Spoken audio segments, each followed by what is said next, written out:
Welcome to all.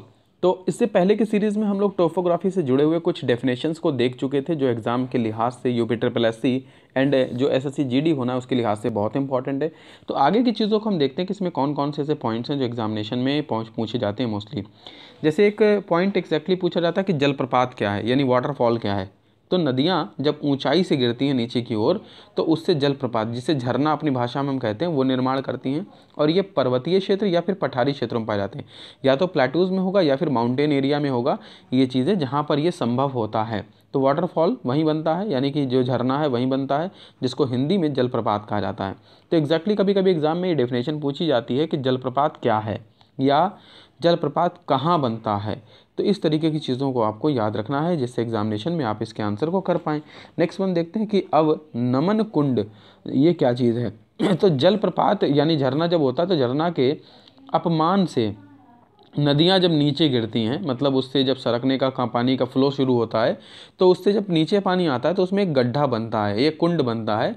तो उस कुंड को या गड्ढे को अवनमन कहा जाता है। तो इस तरीके का एक गड्ढा बनता चला जाता है जहाँ पानी लगातार तेज़ी से गिर रहा है। तो इस चीज़ को हम लोग एग्जैक्टली अवनमन कुंड कहते हैं, जो झरने के फलस्वरूप बनता है। अगर एग्जाम में आपसे पूछा जाए ये किसकी वजह से बनता है, तो आपको ध्यान रखना है जलप्रपात या फिर झरने की वजह से। तो इस तरह की पॉइंट्स पूछे जाते हैं एग्जाम में और इसी लैंग्वेज में पूछे जाते हैं, तो ये आपके लिए हेल्पफुल होने वाला है।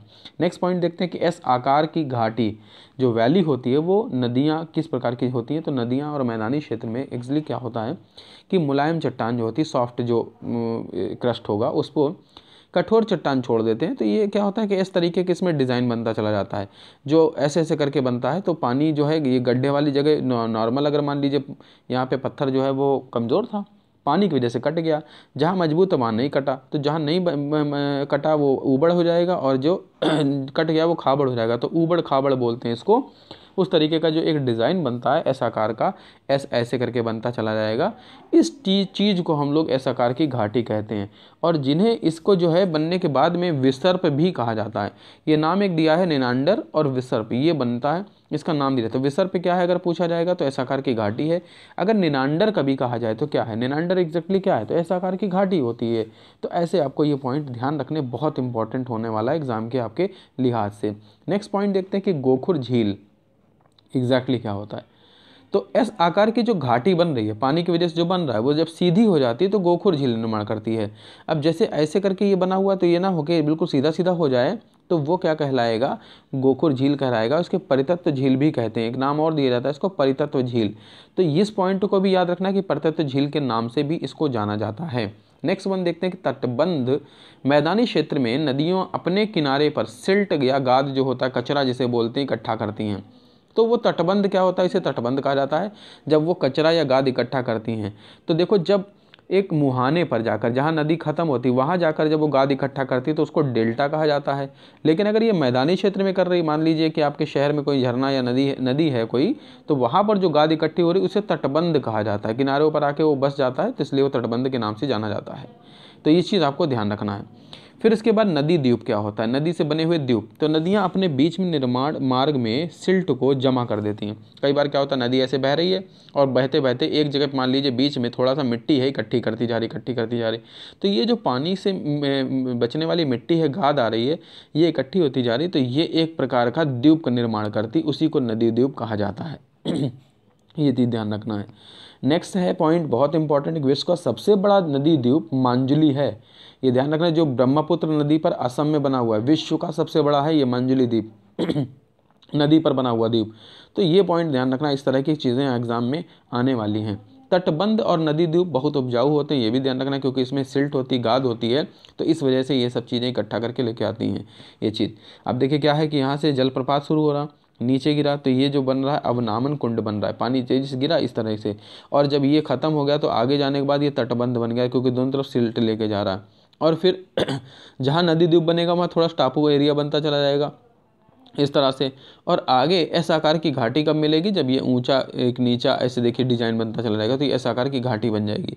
तो ये सब चीज़ें होती हैं जो आपको एग्जाम के अकॉर्डिंग याद रखनी है। इस पॉइंट से बहुत क्वेश्चन पूछे जाते हैं जो आपके एग्जाम के लिहाज से इंपॉर्टेंट है।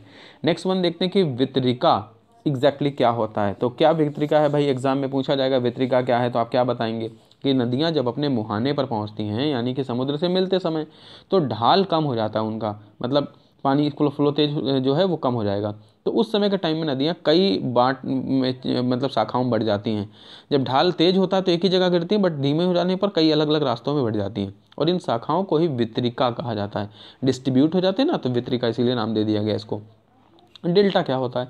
अब डेल्टा क्या होता है, दो वितरिकाओं के बीच में जब गाद सिल्ट जमा हो जाती है तो उसे त्रिभुज के समान की आकृति बना लेता है ऐसे, तो इसी को जो है कहा जाता है डेल्टा। और ये भी बहुत उपजाऊ होता है, क्योंकि पूरे भारत में सभी मैदानों क्षेत्र से होकर ये आता है, और वहाँ से जितना भी जो है एक मिनरल को इकट्ठा करके लाता है, तो इसलिए वहाँ पर ये गाद बनती चली जाती है, इसलिए ये उपजाऊ होती है। तो ये चीज़ यहाँ पर ध्यान रखना है। नेक्स्ट पॉइंट देखते हैं कि सबसे सुंदर डेल्टा गंगा और ब्रह्मपुत्र डेल्टा है, जिसे सुंदरबन का डेल्टा भी कहा जाता है। तो ये डेल्टा जो है पूर्वोत्तर भारत में पड़ता है, बे ऑफ बंगाल यानी बंगाल की खाड़ी में बनता है। तो अगर आपको जगह कभी पूछा जाएगा तो आप बंगाल की खाड़ी इसके लिए पिक करेंगे। नेक्स्ट पॉइंट देखते हैं कि जब नदियाँ वितरिकाओं की संख्या अधिक हो जाती है, उसमें मान लीजिए कि एक नदी निकली और नदी में जो डिस्ट्रीब्यूशन ज़्यादा हो गया, तो वो पक्षी के पैर के समान के आकार दिखने लगता है। इससे बना जो डेल्टा होता है उसे पक्षीपात डेल्टा कहते हैं। ये बहुत इंपॉर्टेंट है, पीसीएस एग्जामिनेशन में ये क्वेश्चन पूछा भी गया है कि पक्षीपात डेल्टा किसे कहा जाता है। तो पक्षी के समान बनने वाले जो डेल्टा होते हैं उनको पक्षीपात डेल्टा कहा जाता है, और ये किस कारण से होता है? वितरिकाओं की वजह से, उनकी संख्या अधिक हो जाने के कारण।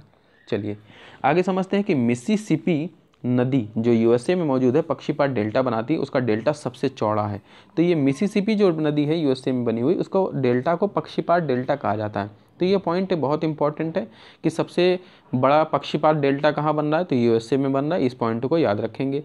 नेक्स्ट देखते हैं कि ज्वार नद जिसे एस्चुरी कहा जाता है, ये क्या होता है? तो जब किसी नदी के मुहाने पर, मान लीजिए कोई नदी समुद्र में गिरने जा रही है, तो वो उसके मुहाने पर पर्वत खड़ा हो जाए, तो नदियाँ अपने सिल्ट को जमा करके किनारे में वितरिका बनाकर नहीं निकल सकती। मतलब उसके सामने पर्वत है तो आगे वो जाहिर सी बात वहाँ नहीं पहुँच पाएगा, तो फिर धीरे धीरे पानी दाएँ बाएँ जाएगा, तो वो अलग अलग रास्ते हो जाएंगे। अपने आप रास्ता बने अलग बात है, पहाड़ की टकराने की वजह से बने तो अलग चीज़ हो जाती है। तो वहाँ पर किनारों के जो पर्वत मिलता है, जमा होता है, वो सिल्ट को सागर में गिरा देता है, इसलिए उसको एस्चुरी कहते हैं। तो यहाँ पे ज्वारनद कहा जाता है एग्जैक्टली। तो इस चीज़ को ध्यान रखना है कि जब हम लोग बात करते हैं यहाँ उसकी डेल्टा की, तो मोस्टली डेल्टा की जब बात की जाएगी तो ध्यान रखिए ये बे ऑफ बंगाल में बनती है, और एस्चुरी जो होती है वो बे ऑफ बंगाल में नहीं बनती, ये भारत के पश्चिमी क्षेत्रों पे आ जाइए। पश्चिमी क्षेत्रों में जहाँ पे गोवा है, जहाँ पे आपका कक्ष है, इस जगह पे बनता है। तो एस्चुरी बनाने का सागर सबसे बड़ा तट जो सागर का तट है वो बड़ा हो जाता है, यानी चौड़ाई में बढ़ जाता है। गोवा में मार्मा गोवा बंदरगाह एक मौजूद है, उसकी एस्चुरी पर स्थित है। ये पूरा जो मार्मा गोवा बंदरगाह है ये पूरा एस्चुरी पर ही निर्भर है, वहीं पर एस्चुरी बनी हुई है और इस एस्चुरी पर ही रहता है। तो एस्चुरी को आप समझ जाइए क्या होता है कि इसमें जो है एक डेल्टा टाइप का डिज़ाइन, ट्रायंगल डिज़ाइन नहीं बनता, इसलिए एस्चुरी कहलाता है ये।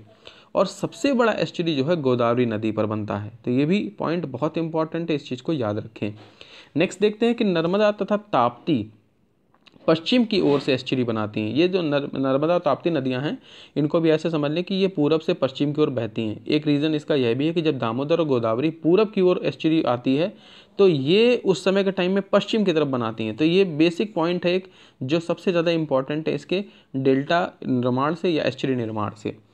तो ये पॉइंट चीज़ समझ लीजिए कि जब कोई नदी होती है, किसी एक छोर पर पर्वत खड़ा हो जाता है जब उसके सामने, तो पर्वत होने की वजह से वो एस्चुरी बनने लगता है, और जिस ओर पर्वत नहीं हो उस तरफ डेल्टा बनता है। अब मान लीजिए सामने पर्वत है तो बंट जाएगा दोनों तरफ, और अगर पर्वत नहीं तो वहीं पे गिरने लगेगा तो एस्चुरी बनाएगा। तो ये एक प्रोसेस होता है जिस चीज़ को आपको पॉइंट को समझ लेना है। इस तरह से क्या होता है, देखिए अगर ये मान लीजिए यहाँ पर्वत है, इधर पर्वत है, तो ये बीच में जाके इस तरह से गिर रहा है, तो यहाँ पर जब आगे जाएगा तो ये एस्चुरी बनाएगा, क्योंकि अब ये सीधे सीधे जो है एक डेल्टा का निर्माण नहीं कर पाएगा। लेकिन जब पर्वत एक तरफ होगा इस तरह से, और आगे सामने भी यहाँ पे किसी जगह पे टकराने का एक कारण मिल गया है, तो जब पर्वत से टकराकर वो जाने आगे गाद इकट्ठी होगी तो वो एस्चुरी बनेगी, डेल्टा का निर्माण वहाँ पे वो नहीं होगा।